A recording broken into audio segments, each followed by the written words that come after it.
Hello everyone, I'm Annie Gibbins and you're listening to Memoirs of Successful Women, the podcast where you get to hear candid conversations with fascinating women from around the globe who share aspects of their business and life journey, how they measure their success, and what they have learnt along the way.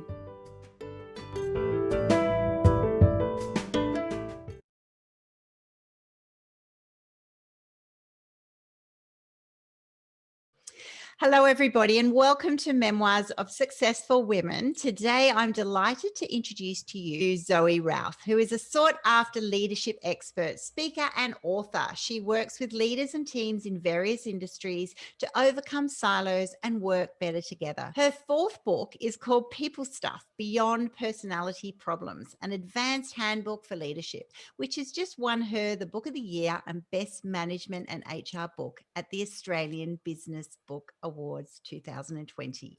Welcome to the program, Zoë. Pleasure to be here. Thanks. So tell me about what you do. How do you help businesses? What does a leadership expert do in the day-to-day of drilling down into those silos that businesses get themselves in? Yeah. Oh, thank you. As a leadership expert, I specialize in the people stuff. So that's about culture and communication. And what happens is when leaders and their teams are struggling with those office dynamics, sometimes it's silos, sometimes it's at loggerheads, sometimes it's about people not being accountable or stepping up. Those complex people dynamics, what I do is I help leaders and teams navigate the territory of those dynamics. So I show them frameworks and maps to understand the territory so they can make better informed decisions about how to make it all better. On a day-to-day basis, what does that look like? Well, when I sit down with the leader and their team, we talk about what's going on. Often the place where we start is getting understanding of who's around the table so that they have a map of people reading that they can use so they can understand what makes Joe tick and what makes Susan freak out, and how they can understand each other and support each other better and develop better rapport. And that's a really fun workshop. I love to do that one. And then we would do things like determining what their overarching underpinning values are as individuals, as an organization. So that becomes their compass, for their culture compass of how they navigate their team through the complexity. So that's a little bit of a taster of the kinds of things that I do.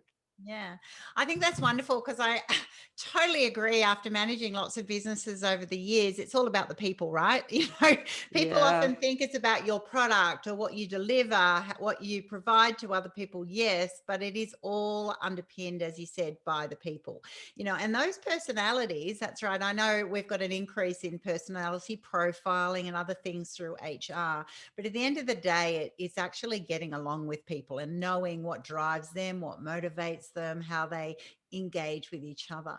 So those companies who bring you in, what are they feeling? What are their experiences? What makes them have that moment of, hello, we need help here? What are the sort of scenarios? All right. So if I think about a couple of different organizations, one of them is a new leadership team, so board and executive, and they needed to work out where we go to from here through the pandemic. So they've navigated the pandemic quite well, and they've figured out, like, we need to take a new direction. There's some big decisions we need to make as a cohort. And so they realized that they needed to work better together as a collective, and they needed to have better understanding of where each of them was coming from so they could make collective decisions that were more informed and had better buy-in with. So we did two things at once. We did their culture compass and their strategy. So that's what their particular challenge was. Another leadership team was growing exponentially. They'd added from a team of 2, they added 4 new people. So it's kind of like a Pretty massive big. change to the dynamic. Mhm. And they needed to figure out basically the pecking order. Like, it sounds really rudimentary, but it was a bit like that. Where do I fit? Who's in charge? How do we make decisions? When people had different jurisdictions or different layers of responsibility, how do they navigate the overlaps? So there was tension there about all of this, and they needed to sit down and have a discussion about what was going on for each of them, how they were all responding to change, and have a better understanding of what would help each of them to work better together. So they did this exercise, which is the do's and don'ts of working with me, the individual. And they shared that. And that was fantastic, because it got to some of the heart of some of the issues. As people said, please don't do this and please do this. And they all sat there going, oh God, have I done that? And there was a bit of an awakening, I guess, of unintended consequences of some of their behaviors. Yeah. So that's another example. Another one is, it was a council, and they were having some what they felt were really difficult personality conflicts, where there's these couple staff members were really arguing a lot and weren't getting along, and they weren't able to resolve the issues. So that was the starting point. And so what we did, we did a personality profile. It's actually a behavior profiling instrument to give them a people reading map, so they could understand the drivers, etc. So we unpacked a little bit of the emotional intelligence that sits behind some of these presenting behaviors to help them get to know each other a little bit better. So that's usually the starting point. Like, there's a little bit of grit, a little bit of tension, and they want to galvanize the team and have a bit more honest conversation about what's going on. Fascinating. You mentioned the word pecking order a couple of words before, and that's a fascinating one. Do you find that the conflict happens? Is it more about the personalities, the seniority? Is it about people's roles and positions? You know, when you think of a pecking order, it's like, well, who's the CEO, CFOs, you know, managers, other staff? You know, is it those fractures that happen, or is it actually go, well, I've been here for 20 years, or I've just got a lot of friends in the company? You know, do you see a variety or a mix, or is there certain areas that are the biggest pressure points? Well, how I translate pecking order is not hierarchy, actually. It is status related, though, and status is not always about hierarchy. It's usually about feeling respected for one's expertise and background. And so, as you said, there might be somebody who's been there for 20 years, same job, but they've got all this experience. And if they feel that's being disregarded or ignored, that can cause an emotional response that's unhelpful. And so pecking order is more about that. You know, what are the buttons that are people's buttons that are being pressed? Yeah. And often, if it's a new team, they want to make a contribution. They want to have their experience and expertise recognized and appreciated. And that's way of feeling stable in a work and safe in a workplace team. And so there's a little bit of getting to know each other and appreciating each other's strengths, etc. And it's kind of like a reflexive or a defensive position to deride other people's experience and to elevate your own. And it's just an earlier stage of leadership maturity that people need to navigate through. And once people feel solid about their expertise and where they sit in the organization, they can move on from that. And it becomes more about, how do we get results together? How do we collaborate? How do we move on from each other? But that's sort of basic building block of establishing that everybody's got different expertise. Everyone has an equal share, an equal right to contributing. Then that sort of takes away a lot of the tension. Yeah. But they're important conversations to have. And people often don't know what's really pushing their buttons until we lay the map on the table and say, well, these are some of the buttons, and probably this is one of yours.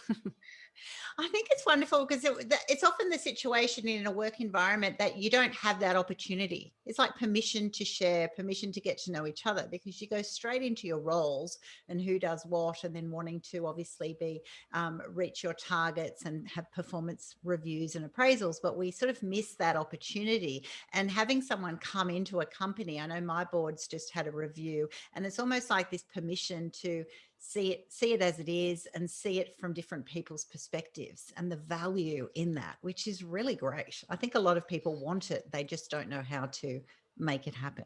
A facilitator can hold the space for those kind of conversations, because they can ask the innocent question. You know, it's like, why is it that, you know, or this is what I'm seeing about, and you can set the tone and allow all the people at the table to have a say and to regulate the conversation in a way that, if the CEO was doing it, often doesn't necessarily allow for freedom of conversation, because the CEO still has authority. And sometimes that chokes a little bit of the conversation, especially if there's tension there. Yeah. So it's people really do value having a chance to get things swept out from under the carpet and out into the air, so we can actually unpack it. And it's cathartic. This is what I noticed in a lot of teams. It's cathartic to have those issues raised, like difficult because it takes vulnerability to raise them, and you're always afraid of the impact you're going to have when you do raise them. And yet it's so good when you do get that stuff out there and you can start actually resolving it and getting a different understanding of each other and respecting each other more. Fantastic. So let's talk about you, Zoe. How did you become a leadership expert, being able to have these opportunities to involve yourself in these dynamic companies? What has been your career journey, and how did you end up sort of in this space? Well, I started off my first real job at the age of 17 as a summer camp counselor. And I really had no idea what I was doing. I'd never really babysat kids. I didn't know anything about it. So I'm like, oh my God, I'm going to have to just wing this in some ways. I mean, I soaked up everything I could during staff training. And I'm like, right, okay, well, we'll find out what it means to lead a group of young people and do fun activities. And that was a bit of a starting point, I guess. And before I became a summer camp counselor, I'd been at the summer camp as a kid for years and years. And I fell in love with two things. One was the wilderness, and the second thing was being in groups of people. I just love the intimacy and connection you could have with a small group of people going through and having amazing adventures in wild, beautiful places. And that sustained my interest in people and working in amazing places. That took me from summer camp counseling to leading canoe trips all across Northwest Ontario. I worked at that summer camp for 9 summers. And then that brought me out here to Australia, where I continued that kind of work with Outward Bound, which does personal leadership development in the outdoors. And I worked with them for 9 years. And then started my coaching practice. It was just leadership coaching at the time in 2002. And I did that on the side while I was still at Outward Bound. It's kind of like my first step into entrepreneurial journey was to side hustle. Yeah, I guess. Yeah, it wasn't known as a side hustle back then. It was kind of like, I want to do this thing. And I knew I wanted to do coaching because I'd hired an executive coach myself and had such huge personal transformations. I'm like, this is a really powerful personal development modality. And then I had the awakening of like, I'd love to do this with other people. And then the next step was I want to start up my own coaching business, which are two very different things. Like coaching and a coaching business are two different things. And I knew very little about the coaching business side of things. And that became a long struggle. And after I left Outward Bound and I got a job with the Australian Rural Leadership Foundation, and I was there for 5 years, and I designed and delivered leadership programs to many different industries, including rice and wine and cotton and mining and all of the places all over rural and regional Australia, which is amazing. Still doing my coaching business on the side. And then in 2014, threw it all in and went full time in my own practice. And it was like, phew, okay, let's have a serious crack at this. Yeah. And so the learning continued exponentially at that point. Yeah, because it's a huge shift, isn't it? Wow, what an amazing journey. And yes, definitely your niche area has been leadership all the way. And you've definitely followed your passions and skill set, which I just love.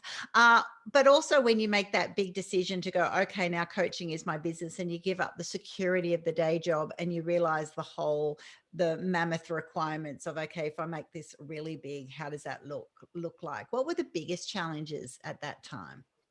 Well, it actually came earlier. Like I tried twice before to go full time. So one was in 2005. I left Outward Bound, and that first year I just worked my ass off and was getting nowhere. And I also got cancer, and so that was like, oh crap.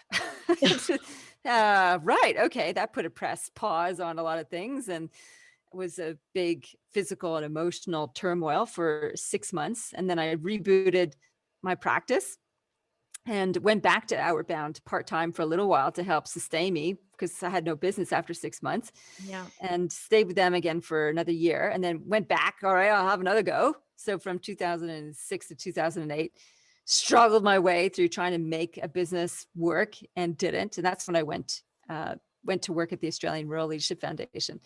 And there's so many times where I just wanted to like, I'll just, forget my coaching business and my leadership business and just forget it.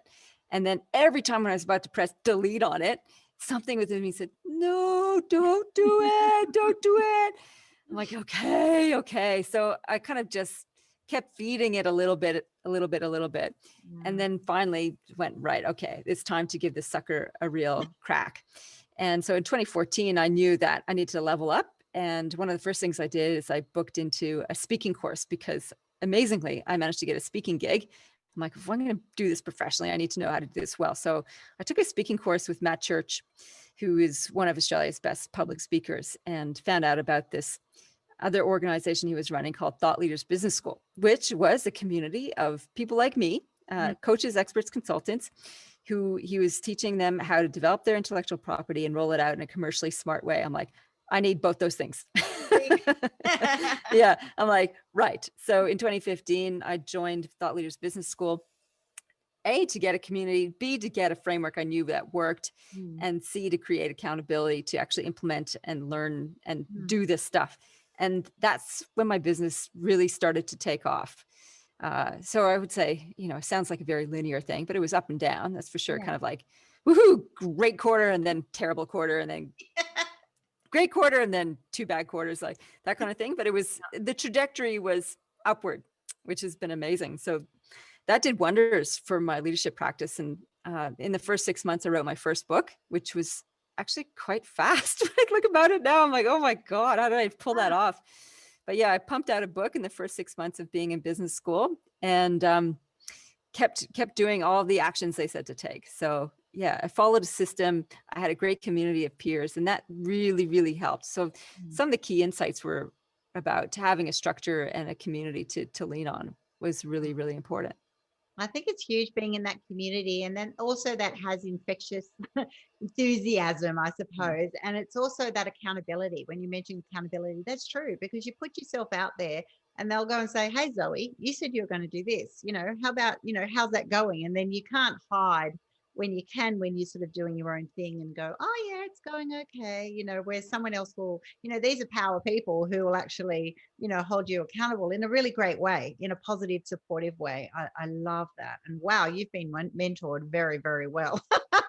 Oh yeah. Yeah. What was really interesting about that community is that they made the money conversation completely transparent.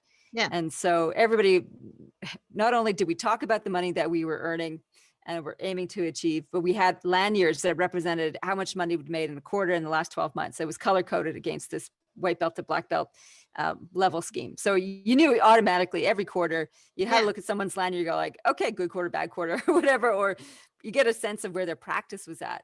And what was interesting about that, like, I'd say it was a tug of war, to be honest. Like the idea about accountability and support was there. And sometimes it was, you get uplifted and encouraged by other people's stories, and sometimes completely deflated as the comparison trap activated. It's like, and it's we're supposed to be inspired by these amazing stories, and sometimes you just feel like, oh shit, I'll never measure up to that. And it can be this confounding thing, and there was a bit of a battle all the time, like, okay, that's their story, not your story. And every time you have this conversation about why you're not achieving as quickly or as well as them, it's like, that's not helpful. And so it was really a powerful self-development process to learn how to take control of that inner narrative. Because as soon as you put yourself in comparison mode, which is when you have a transparent program like that, you do jump to that. And if you let it take over your energy system and your mental conversation, then you are lost. And so it's important learning to process that and to keep metabolizing all the stuff that comes up for us when we get into those situations. Exactly. So that was a really powerful process to experience and to work your way through. And I wouldn't say I've mastered it, that's for sure. I still get, triggers like, oh, so-and-so's doing amazing in that area. And I'm like, oh. It's like, I'm really happy for you, but oh man. That's right. Yeah. And that's normal, isn't it? And that's what we need to realize. It's normal. All that negative self-talk is normal. It's then acknowledging it and not letting it overwhelm and take it under. It's actually going, I can see what's happening. So where am I at, and how can I, make it be a positive rather than a negative? Oh, this happened the other day. I went in to do a facilitation gig with a client, and I was telling the client who'd organized me to be there about this podcast interview I did with this amazing woman. She's a NASA scientist and a Zen master. I'm like, wow, isn't that amazing? And she's like, Right. oh, great. Oh, I feel really like an underachiever. I'm like, whoa, that was not the intention of sharing this woman's story, is to make you feel less than, I it's know. like her story is amazing. Your story is amazing. Um, Yeah. and I think when we're feeling vulnerable and uh, untethered to our own success, then we take those things and we take other people's stories and whip ourselves with them for no good reason. And I Yeah. think the practice of honoring our own achievements is something that we need to be really deliberate about. In fact, one of the things I encourage all my leaders to do, and what I do for myself too, is to have a success journal. And every day, as much as I can remember to do it every day, is to write in there two things: Mm. process successes and outcome successes. So process successes would be like, wrote a blog today, recorded a podcast interview, things that don't necessarily indicate sales or whatever goal else. It's like progress towards that goal, Mm. and celebration of goals along the way. So every day I get a sense that I'm accomplishing something, that I have something worthy to contribute to. And it's fabulous to read back on those now. Like I've got 8 or 9 years worth of those, and to look at what I was noting, that what I was doing on a granular basis every day that has led to where I am now. Yeah. And what I celebrated then, it would seem like nothing now, what it was such a big deal back then. Oh, huge. And being able to look back on how far you come is as probably more important than looking about how far you want to go, how far you have to go. So capturing that is really important, because we forget, we acclimatize to our current success. And there's always, if we're growth oriented people, and entrepreneurs often are, we can forget that we've grown. We've grown a long bloody way from the Yeah. starting point. I just this morning, actually, I pulled out all like they had these placemat things where you could do business planning. And when I first joined Thought Leaders Business School, there was my first placemat, and just looking at the modest targets I had for myself, the projects I'd started, which felt like these massive mountains back then, because it was all new and never done it before. And it was huge for me then. I like, that's so cute. And it's only been 5 years, I'm like, oh my God. I And then you know. have to honor past self and honor current self, because current self is creating the amazing next version of you. Yeah. Yeah, that was a bit of a soapbox. Thanks No, for letting me I love rant. I love that. That's full on beautiful teaching. And we need to absorb that, because like anyone, it's like looking back on an older photo or older anything. You have a bit of a giggle, or you just kind of go, oh my gosh, I can't believe I was stressed over that. But that's it, because there's always that next thing that you're doing. I mean, it's like if you do a Facebook Live for the first time, it's intimidating. And after you've done 10, you go, oh, like I can just chat away to the screen.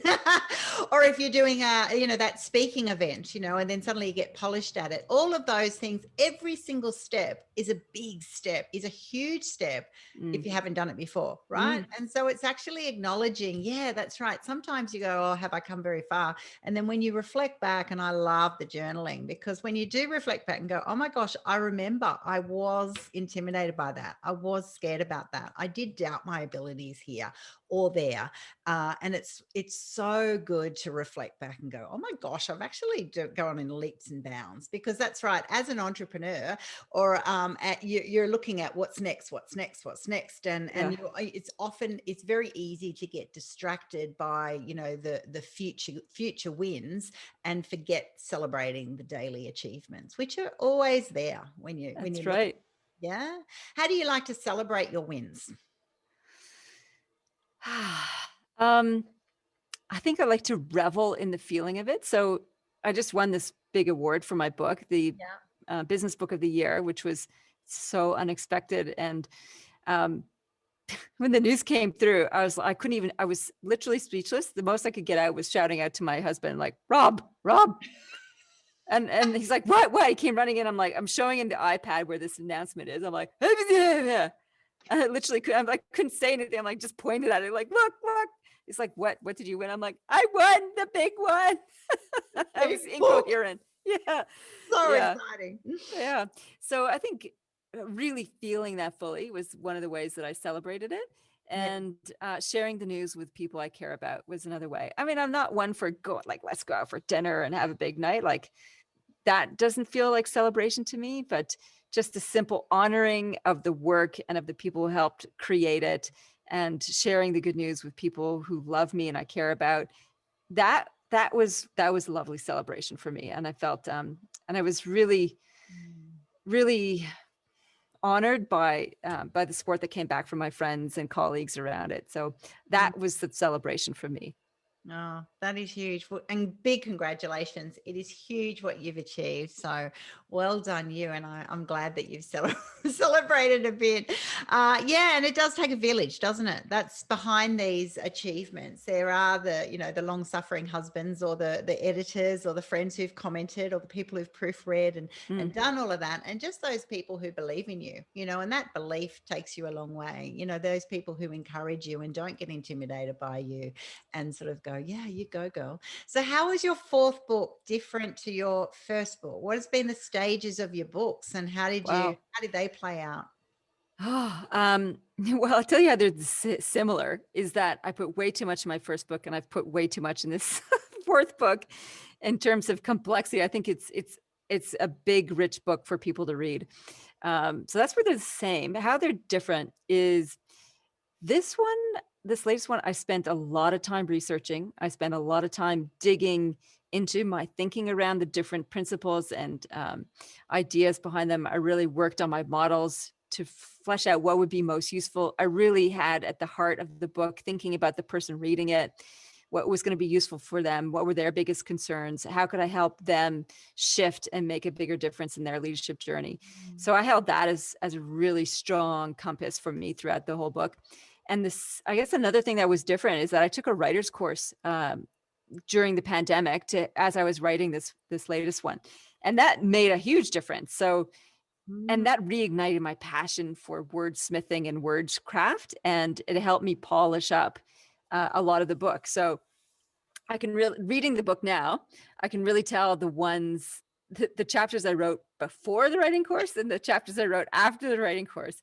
And I was like, whoa, I'm not sure the reader would notice that, but I can really feel the difference. And maybe it's just remembering how I felt when I was writing the book. So those are a couple of the key differences. I think, this latest one it's got a lot more depth to it in terms of research and thinking and rigor.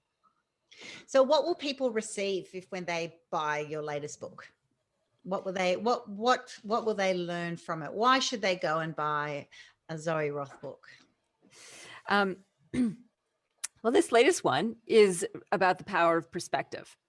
And the practice of perspective is the Swiss Army knife of leadership.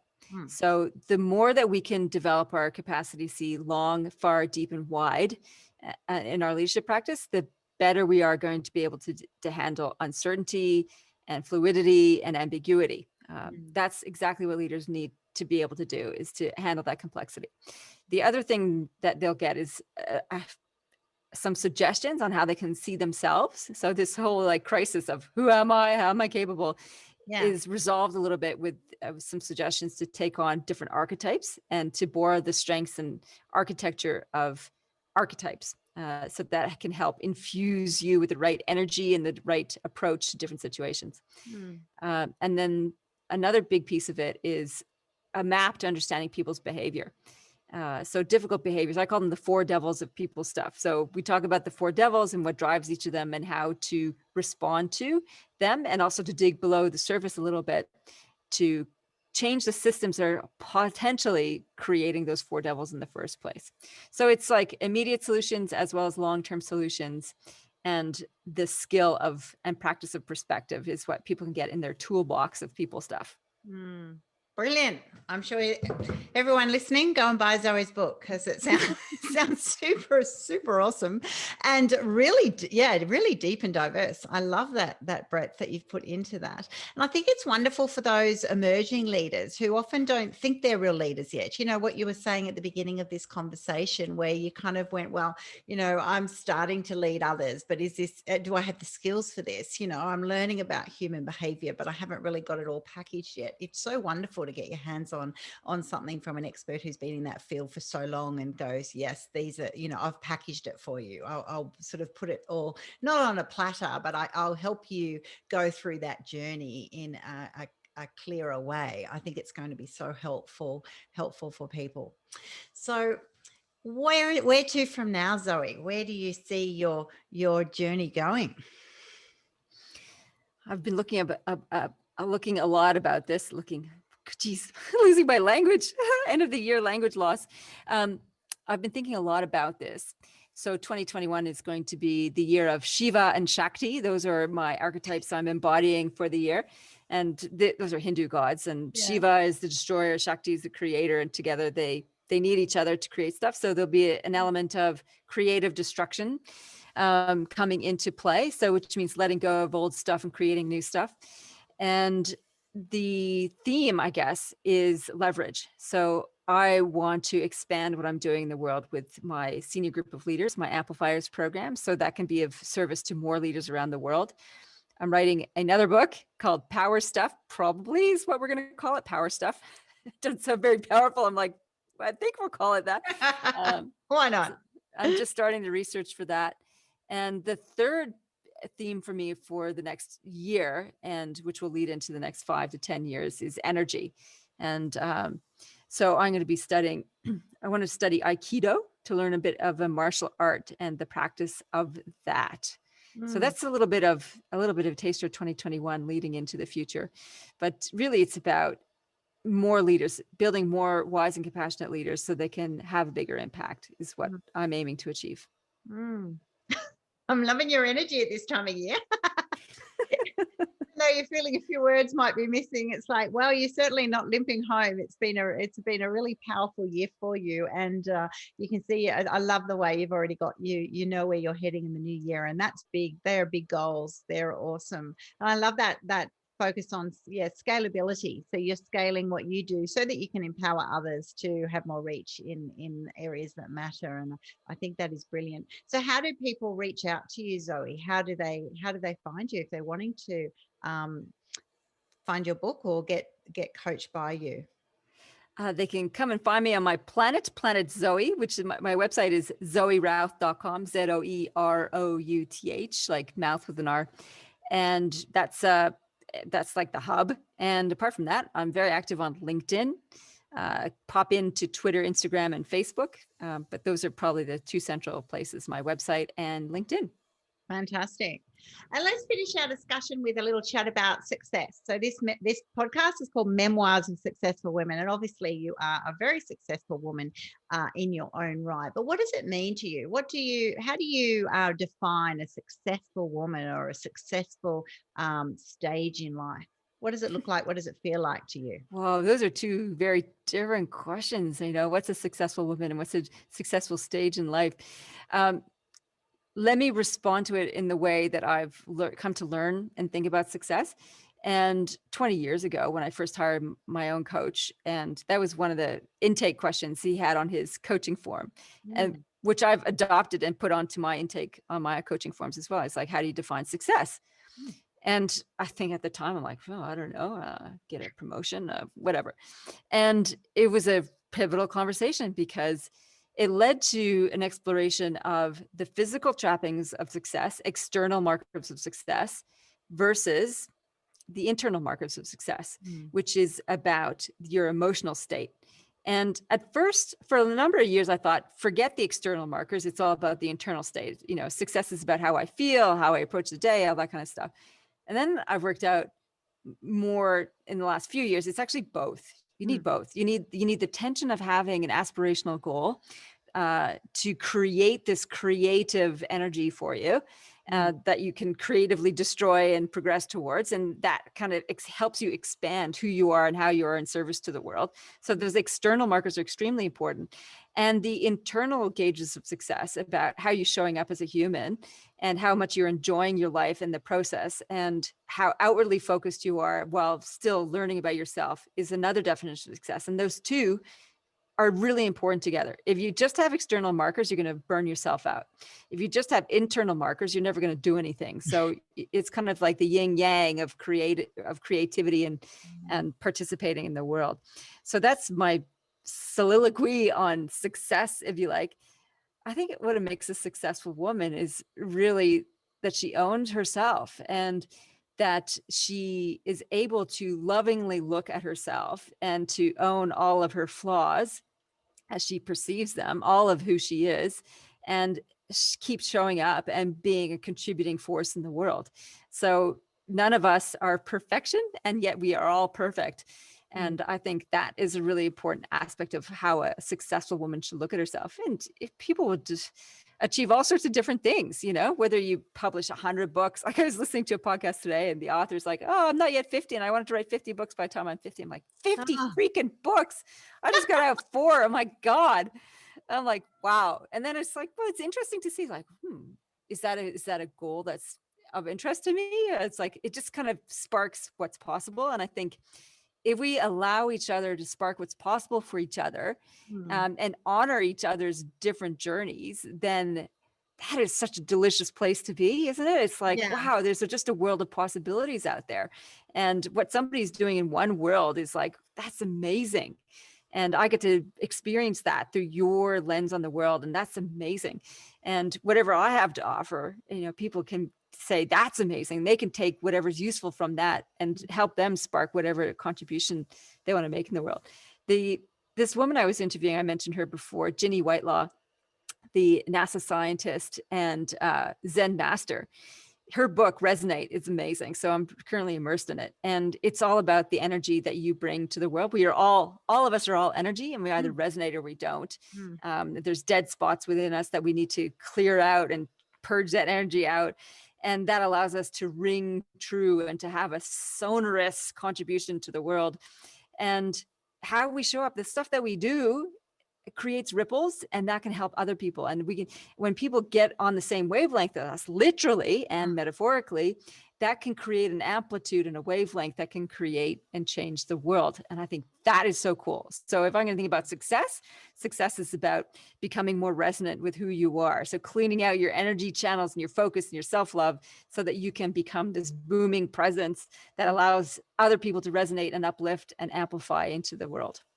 Oh, you have just articulated that so beautifully. I love it. I love it. I love it. You're certainly a woman who's in the flow, and that's it. You can't be all things to all man. You can't be brilliant at everything. And that person who's writing 50 books is also not doing other things. We all have to, it's about knowing where to choose to spend our time and our energy and our focus on what delights us. And for you sound like you've been delighted to get into that learning and research certain topics, and to get, fully immerse yourself in those areas. And that does take time. And there's other areas that you therefore have to let, say, well, they don't matter as much at the moment. And I think that's a really good learning for those who are listening in, that we're all, you're listening to stories of different niches, and how beautiful it is when you're in that niche and you really love it and you pour your heart into it and what the opportunities are.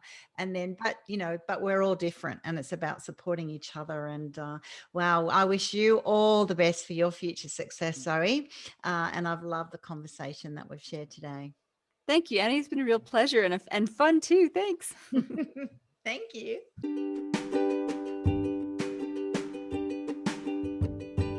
Thanks so much for listening to this episode of Memoirs of Successful Women.